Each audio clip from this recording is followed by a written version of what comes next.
에트라의 황당한 극장. 내 이름은 츠츠지. 고등학교 때 여자들 사이에서 인기였던 선배한테 고백을 받은 적이 있었다. 나 너 좋아하는데 나랑 사귈래? 그 일이 선배를 짝사랑하던 여자들에게 알려지면서 나는 괴롭힘을 당하기 시작했다. 그때부터 스트레스로 매일 아침 구토를 하게 되었고 혼자서는 등교도 하지 못했다. 비닐봉지를 쥐며 엄마 차를 타고 등교하는 게 일상이 되었다. 얼마 안 가 불면증도 겹쳐서 부모님 몰래 정신과에 진단을 받으러 갔는데 그냥 꾀병 아닌가요? 네? 얼마 전부턴 생리도 안 나오는데. 그럼 산부인과에 가보는 게 어떠세요? 어떻게든 학교 빼먹으려고만 하고 요즘 애들은 근성부터가 어이가 없었다. 보다 못한 부모님은 2학년이 되던 해 날 전학시켰지만 이미 난 몸과 마음이 시한폭탄 같은 상태가 아니었나 싶다. 그 후 그럭저럭 평범하게 졸업을 하고 대학에 진학했다.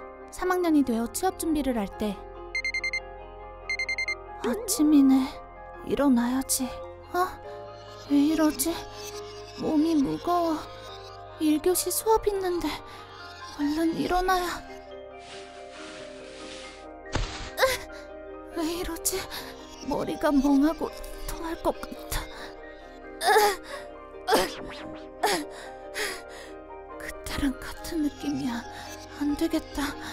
누워있어야지. 츠츠지 지각하겠다. 아직 안 일어났어? 몸 안 좋아? 못 일어나겠어? 오늘 학교 못 갈 것 같아. 대답할 기운도 있었고 의식도 있었지만 머리가 멍했다. 두 자리 덧셈은 못할 것 같은 그런 느낌이었다. 아무것도 하기 싫었다. 침대에서 일어나기도 싫었다. 하지만 왜 그런지 알 수가 없었다. 이상하네. 대학 생활도 즐겁고 고민 같은 것도 없는데. 그날은 오후가 돼서야 머리가 맑아지기 시작했고 저녁 알바에는 출근할 수 있었다.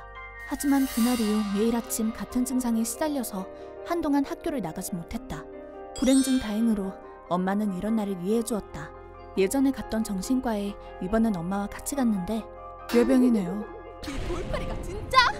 제대로 폭발한 엄마는 다른 병원으로 날 데려갔다. 우울증입니다. 다른 의사가 오진한 건 아마 증상이 신종 우울증에 가까워서일 겁니다. 신종 우울증? 비정형 우울증이라고도 합니다. 보통 우울증은 좋아하는 일도 하기 싫어지는 것이 특징인데 신종 우울증은 좋아하는 일은 문제가 없지만 싫어하는 일에는 급격히 반응하는 것이 특징입니다. 신종 우울증은 젊은 여성들한테 주로 발병하는데 원인은 과거의 트라우마인 경우가 많습니다. 신종 우울증은 질병이 아니라며 꾀병이라는 진단을 내리는 의사도 있습니다. 신종 우울증은 이름 그대로 새롭게 발견된 병이라 아직 해명되지 않은 부분이 많습니다. 하지만 뇌기능이 저하되고 생활에 지장을 초래하는 것만은 확실합니다. 혹시 과거에 트라우마가 될 만한 일이 있으셨나요? 그걸로 스스로 자책하고 계시거나 하지는 않으시고요. 충격이었다. 전학을 오면서 우울증과는 이별했다고 생각했는데 과거의 기억이 계속 나를 좀먹고 있었다. 우울증은 천천히 진행되어 어느 날 갑자기 나를 지배한다. 나으려면 우울증에 걸리는데 든 시간의 배로 시간이 든다고 한다. 그래도 날 이해해주는 엄마 덕분인지 일상생활은 할 수 있을 정도까지 회복되었다. 다녀올게요. 하지만 우울증은 재발한다. 이제 두 번 다시 평범하게는 못 돌아가는구나. 휴학계를 늦게 낸 것도 있고 우울증 치료에도 시간이 걸려서 결국 26살에 졸업을 했다. 졸업 후엔 취업전쟁이 날 기다리고 있었다. 휴학에다 유급까지 한 이유가 뭔가요? 지병 치료에 시간이 걸렸습니다. 어떤 병인지 여쭤봐도 될까요? 우울증입니다. 우울증이라고 대답하면 그 면접은 어김없이 떨어졌다. 유일하게 날 이해해준 건 쭉 알바를 했었던 가게뿐이었다. 책임감도 강하고 일도 잘하며 손님한테 친절하다는 이유로 날 정직원으로 채용해주었다. 지금 생각해보면 가장 무서운 건 몸이 움직이지 않을 때의 기억이 남아있지 않다는 점이다. 그저 괴로웠다는 이미지만이 흐릿하게 머릿속에 남아있다. 우울증은 뇌의 기능을 저하시킨다. 어서오세요. 나처럼 평범하게 살다가 어느 날 갑자기 아무것도 못하게 되는 사람들이 알고 보면 많지 않을까? 어떻게 했어야 우울증에 안 걸렸을까? 아무리 생각해봐도 방법이 떠오르지 않는다.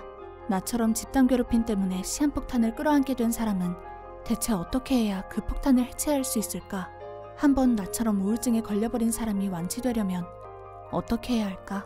언젠간 꼭 알고 싶다. ご視聴いただきありがとうございました。目に見えないからこそ理解されにくい、分かりにくい心の病気。どこで傷を負ってしまうのか、何にトラウマを抱えてしまうのか、その限度は人それぞれなので、自分は大丈夫と思っていても気づけばうつ病にかかっているかもしれませんね。皆さんはどう感じましたか？コメント欄に書いていただけると嬉しいです。また身内の理解というのは大事だと思った方、チャンネル登録と高評価をお願いいたします。